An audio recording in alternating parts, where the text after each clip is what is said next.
Hi hello నమస్తే welcome to my channel. నువ్వుంటే నా చెత్తగా సీరియల్లో మిథున దేవ ఇద్దరూ కలవడం మాత్రమే కొద్దిగా ల్యాగ్ అవుతుంది, కానీ మిగిలినదంతా కూడా చాలా అంటే చాలా డీసెంట్గా త్వరగా అయిపోతున్నట్టు అనిపిస్తుంది. ఏది కూడా ఎక్కువ ల్యాగ్ చేయకుండా సో ఒకదాని తర్వాత ఒకటి చేసుకుంటూ వెళ్ళిపోతున్నాడు డైరెక్టర్. ఇంకొన్ని సీరియల్స్ చూస్తుంటే నిజంగా వీళ్ళని విడగొట్టడానికి కుట్రలు కుతంత్రాలు అబ్బో ఎన్ని పన్నాగాలు ఇవన్నీ చేసే క్యాండిడేట్స్ ఒకవైపు ఉంటారు, ఒకవైపు కలిపే వాళ్ళు ఉంటారు. ఇక్కడ అలా కాదు, ఇద్దరు అండర్స్టాండింగ్గా వాళ్ళ తల్లిదండ్రులు వీళ్ళ తల్లిదండ్రులు ఎవరి జీవితం వాళ్ళు చూసుకోండి బాబు, మీకు మేము పడము మాకు మీరు పడరు అన్నట్టుగా ఎవరి పాటికి వాళ్ళు త్వరగా అన్ని పనులు ముగించుకొని వెళ్ళిపోతూ ఉన్నారు. ఇది ఇంతవరకు మాత్రం డైరెక్టర్ గారు చేసింది కొద్దిగా మంచి పనే అనిపిస్తుంది. కాకపోతే వీళ్ళిద్దరు కలవాలన్నదే ప్రతి ఒక్కరి ఉద్దేశం కూడా. అసలు ఈరోజు ఇక ఏం జరగబోతుందో చూసేద్దాం. దీనికంటే ముందు దేవుడమ్మ అనే ఆమె ఎటుపోయిందో తెలియదు, ఇక దానికి పురుషోత్తమ అనే ఆయన ఏమైపోయాడో తెలియదు, ఈ కోర్టు కేసులన్నీ ఏమైపోయాయో తెలియదు. ఇవన్నీ పక్కన పెట్టేసి ఇప్పుడు కొత్త టాపిక్తో మన ముందుకైతే వచ్చేసాడు పెళ్ళిళ్ళు. సో దేవాకి పెళ్ళి అలాగే మిథునకి పెళ్ళి అసలు జరుగుతుందా జరగదా ఇవన్నీ చూసేద్దాం. సో ఇక ఈరోజు ఎపిసోడ్కి వచ్చేసరికి వాళ్ళ నాన్నగారిని పర్మిషన్ అయితే అడుగుతాడు కదా రిషి, మీ అమ్మాయిని అంటే మిథునని నేను బయటకు తీసుకుపోతాను మావయ్య ప్లీజ్ అని చెప్పి అడుగుతూ ఉండగానే ఇక రాహుల్ వచ్చి చెప్తాడు, చూసావు కదా మిథున ఎంత మంచివాడు దొరికాడో, అమ్మాయిలను ఎంత గౌరవిస్తున్నాడో, నిన్ను బయటకు తీసుకుని వెళ్ళేదానికి కూడా మా పర్మిషన్ అడుగుతున్నాడు. ఇలాంటి భర్త దొరకడం నువ్వు చాలా అదృష్టం చేసుకుంటేనే ఇలాంటి వాడు దొరుకుతాడు అని చెప్పగానే సరే అని చెప్పేసి వాళ్ళ నాన్నగారు కూడా నువ్వు వెళ్ళి రెడీ అయిపోమ్మా అని చెప్పేసి పంపిస్తాడు. ఇక రిషి వచ్చి నేను కార్ దగ్గర ఉంటాను నువ్వు రెడీ అయిపోయి వచ్చేసాయి అని చెప్పేసి రిషి కూడా వెళ్ళిపోతాడు.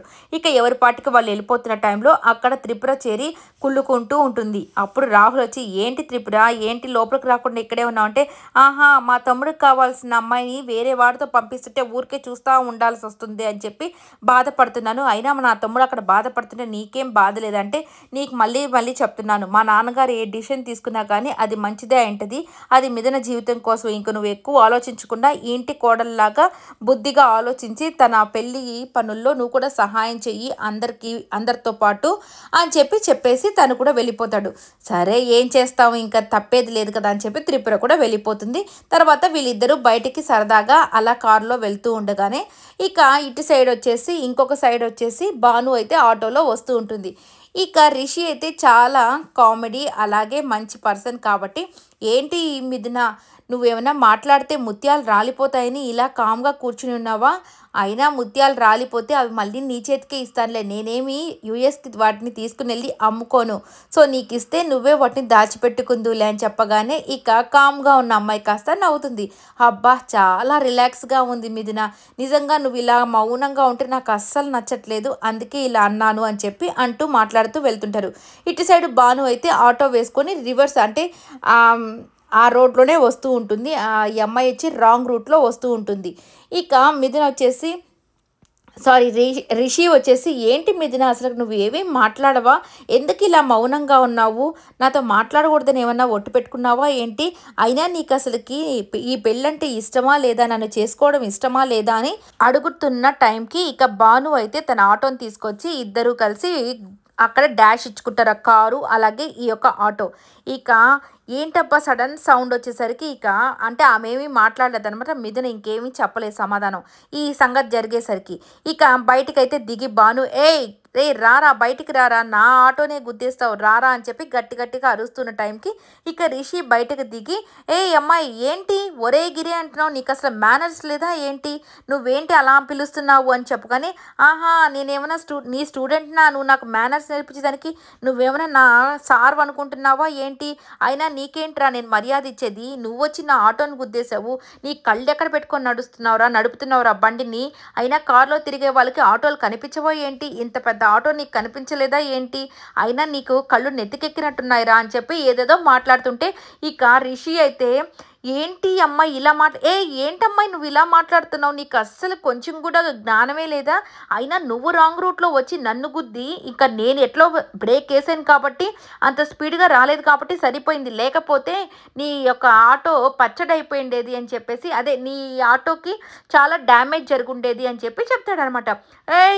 ఏంటి నువ్వు నన్ను మళ్ళీ అంటున్నావు, నా కళ్ళు కనిపించమంటున్నావు, నా ఆటో నీకు కళ్ళు కనిపించలేదు, నేను రాంగ్ రూట్లో కాదు ఏ రూట్లో అయినా వస్తాను, ఇది నా ఏరియా రా, నువ్వేంట్రా నాకు చెప్పేది, అసలు నువ్వెక్కడోడివిరా అని చెప్పేసి ఇక రా రా అని మాట్లాడుతూ ఉన్న టైంకి ఇక ఇద్దరు అంటే ఏంటమ్మాయి నువ్వు అని చెప్పి వాదులేసుకున్న టైంకి ఇక మిథున్ అయితే బయటకు దిగి ఏంటి అని చెప్పేసి వస్తుందనమాట. ఇక మిథునని చూడగానే షాక్ అయిపోతుంది భాను.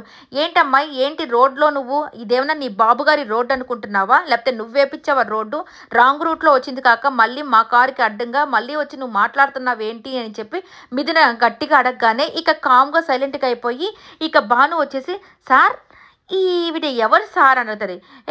ఏంటి ఇప్పుడు దాకా నన్నేమో ఒరే గిరే అని చెప్పేసి ఇక తనని చూడగానే సార్ గీరని మాట్లాడుతున్నావేంటి ఏమైంది అంటే లేదులేండి సార్ ఫస్ట్ అసలు ఈవిడ ఎవరో చెప్పండి సార్ అంటే ఆవిడ నా మామయ్య కూతురు అయినా ఇప్పుడు ఏంటి అంటే సార్ ఈవిడ మీకేమవుతుంది సార్ అంటే నీకెందుకు అవన్నీ నీకెందుకు చెప్పాలి నేను అంటే సార్ ప్లీజ్ సార్ చెప్పండి సార్ పనికొస్తుంది కదా ఫ్యూచర్లో అందుకనిలేండి సార్ అని చెప్పి చెప్తాను అనమాట. తను నాకు కాబోయే భార్య అని చెప్పి చెప్పగానే ఇక షాక్ అయిపోతుంది భాను.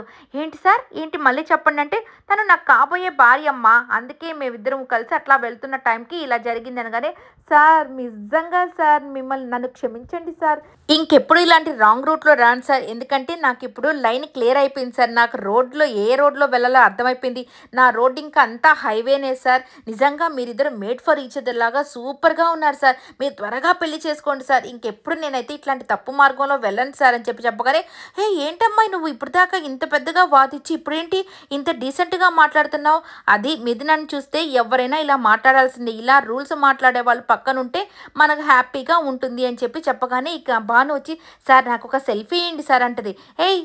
మా సెల్ఫీ నీకెందుకు అనంటే సార్ ఏం లేదు సార్ ఇంకెప్పుడు మీ దారికి నేను అడ్డు రాకూడదు కదా సార్, మిమ్మల్ని గుర్తుపెట్టుకుంటాను సార్, నిజంగా మీ జంట చూడముచ్చటగా ఉంది, అలాగే మీరిద్దరూ సినిమా హీరో హీరోయిన్ లాగున్నారు సార్ అందుకని సార్ అని అడుగుతుంది. సరే అయితే నేను నార్మల్గా ఎవరికి సెల్ఫీస్ ఇవ్వను కానీ మా ఇద్దరి జంట చూడముచ్చటగా ఉంది హీరో హీరోయిన్ లాగా ఉన్నది అని అంటున్నావు కాబట్టి నీకు సెల్ఫీ ఇస్తానని చెప్పి సెల్ఫీ తీసుకుని దాని తర్వాత ఎవరి పార్టీకి వాళ్ళైతే వెళ్ళిపోతారు. ఇక భాను అయితే చక్కగా డ్యాన్స్ వేసుకుంటూ ఉంటుంది. అబ్బా నా లైన్ క్లియర్ అయిపోయింది, ఈ మిథున పీడ వదిలిపోయింది, నా రాజాతో నాకు పెళ్ళైపోద్దని తను అనుకుంటుంది. ఇక మిథునకైతే కోపం వస్తుంది, దీనికి అన్నీ తెలిసి కూడా నేను వీడిని పెళ్లి చేసుకుంటున్నానని దేవాన్ని విడిచిపెట్టేశాను కదని ఇది ఇంత ఓవర్ యాక్షన్ చేస్తుందా అని వీళ్ళిద్దరు మనసులో అనుకుంటూ ఉంటారు.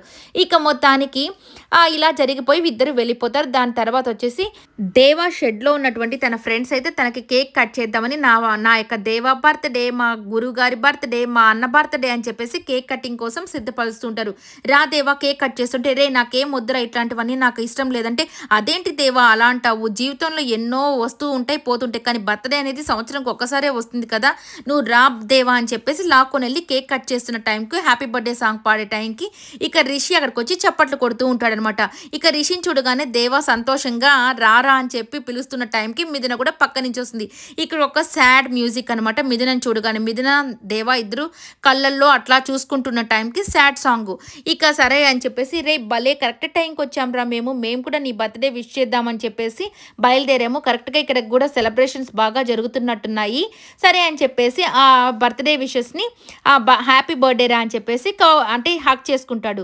థ్యాంక్ యూ రా అని చెప్తానే ఇక మిథునకు వచ్చేసి మిథున నా ఫ్రెండ్కి నువ్వు హ్యాపీ బర్త్డే చెప్పవా అంటే హ్యాపీ బర్త్డే అని జస్ట్ చెప్తుందనమాట. ఇక అక్కడ ఉన్నటువంటి తన ఫ్రెండ్స్ అయితే ఏంటి వదినొచ్చింది ఇక్కడికి అని చెప్పి అనుకుంటుంటారు కానీ ఏమీ మాట్లాడరు. సరే మిథున నువ్వు కూడా హ్యాపీ బర్త్డే అని చెప్పగానే హ్యాపీ బర్త్డే చెప్తే ఏంటి జస్ట్ నోట్తో చెప్తున్నావు, నువ్వు కూడా యూఎస్లో చదువుకొని వచ్చిన అమ్మాయివే కదా, షేక్ హ్యాండ్ ఇచ్చి చెప్పు అని చెప్పి చెప్తాడనమాట. ఇక దాంతో అందరూ మళ్ళీ షాక్ అవుతారు. దేవ అయితే షాక్ అవుతాడు ఎందుకులే అని, కానీ పాపం చేత్తో అట్లాగా ఇచ్చి హ్యాపీ బర్త్డే అని చెప్పి చెప్తాడనమాట. ఇక దాంతో సరే థ్యాంక్ యూ అని చెప్పి మరి ఏంట్రా అందరికీ కేక్ కట్ చేసి పెడుతున్నావు, మరి నా వైఫ్కి కేక్ కట్ చేసి పెట్టవా అని చెప్పి ఎందుకు అంత మొహమాట పడుతున్నావు, మిథునకు కూడా పెట్టు, నా భార్యని పెట్టకుండా ఉంటావా అంటే ఇక తన నోట్లో కూడా పెడతాడు. ఇక్కడ కూడా ఒక సాడ్ సాంగ్ అనమాట. ఇక ఇద్దరు ఒకరికొకరు తినిపించుకుంటారు, ఇక అందరికీ తినిపిస్తారు. ఇక దీని తర్వాత దేవా ఫ్రెండ్స్ ఇద్దరు మిథునని అలా చూస్తూ ఉంటే ఏంటి తనని అలా చూస్తున్నారు, తన పేరు మిథున, తను నాకు కాబోయే భార్య అనగానే ఇక వాళ్ళిద్దరూ షాక్ అయిపోతారు. మా వదిన పట్టుకొని ఈయన కాబోయే భార్య అంటున్నారు ఏంటని చెప్పేసి అక్కడున్న ఒక అతను ఏంటి వదిన మీకు పెళ్ళా ఇతనితోనా అని చెప్పనగానే ఇక రిషి అయితే షాక్ అయిపోయి ఏంటి నువ్వు ఏమన్నావు ఇప్పుడు నువ్వు అంటే మీకు పెళ్ళా అన్నాను అంటే లేదు దానికి ముందు ఏమన్నావు అంటే ఏమీ లేదు అని అంటూ ఉంటే, లేదు నువ్వు వదిన అన్నావు కదా, వదినేంటి తను ముందే తెలుసా మీకు? మీకు పరిచయం ఉందా? అని అడుగుతాడనమాట. అదేం లేదు సార్, మేము దేవాని అన్న అంటాం కదా, తన ఫ్రెండ్ మీరు కాబట్టి మీరు కూడా అన్నే కదా, మీకు కాబోయే భార్య వదిన కదా, అందుకని వాడు అలా అన్నాడులేండి సార్ అంటే, ఓ అంతేనా, నేను ఇంకా ఏదో అనుకున్నాను, అయినా సూపర్గా ఉన్నారు మీరు, మీరు కూడా నా ఫ్రెండ్సే కాబట్టి మీరు నన్ను అన్న అనొచ్చు, నా భార్యని వదిన అనొచ్చులే అని చెప్పి అంటూ ఉంటాడు. వెళ్ళిపోతారు. ఇక రేపటి రోజున ఇదంతా గుర్తు చేసుకొని దేవ అయితే తాగుతూ వర్షంలో తడుస్తున్న టైంకి అక్కడికి భాను అయితే వచ్చేసి, ఎందుకు రాజా నువ్వు ఇలా తాగుతున్నావు అని అంటే, ఏ నీకెందుకే నువ్వు పో అని చెప్పి చెప్తే, ఆ రాక్షసి మిథునని మర్చిపోలేక నువ్వు తాగుతున్నావు అని చెప్పి అంటూ ఉంటుంది. ఇక అక్కడ వచ్చేసి రిషి వచ్చి తనకు ఒక గిఫ్ట్ తీసుకొని వస్తాడు. ఇది కట్టుకో అని చెప్పగానే, నాకు గిఫ్ట్స్ అయితే అవసరం లేదు, నాకు ఇష్టం లేదని చెప్పి అక్కడ చెప్తూ ఉంటుంది. ఐ హోప్ ఈ వీడియో మీకు నచ్చినట్లయితే లైక్ చేయండి, షేర్ చేయండి, కమెంట్ చేయండి, సబ్స్క్రైబ్ చేసుకోవడం మర్చిపోకండి. Thank you so much for watching. Bye bye.